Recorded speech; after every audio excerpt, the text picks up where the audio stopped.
Ayan po. So, this is your larynx specimen. So, your larynx is composed of 9 cartilages, 3 paired and 3 unpaired. First, let's discuss about the 3 unpaired cartilages. Your thyroid cartilage, which is the largest unpaired cartilage in the larynx. Ayan. What comprises your thyroid cartilage is your laryngeal eminence or prominence, your superior notch, inferior notch, superior horn, inferior horn, and your lamina.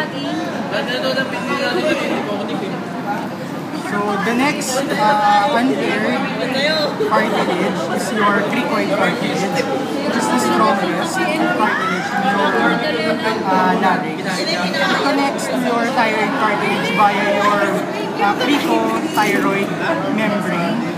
There is a thickening on the medial portion, which is your medial cricothyroid ligament, and on the lateral portion is your lateral cricothyroid ligament.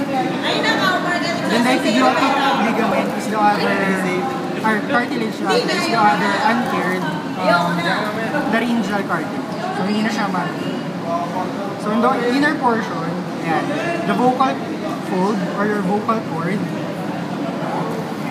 Tapos your 3 paired cartilages, your arytenoid cartilage, your above or on the apex of your arytenoid cartilage is your corniculate cartilage,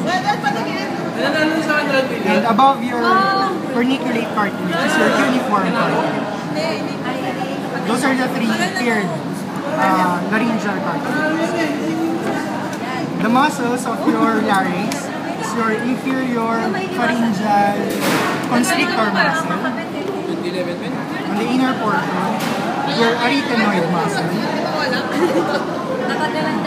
Along the way, in the inferior portion, it will crisscross, forming your oblique arytenoid muscle.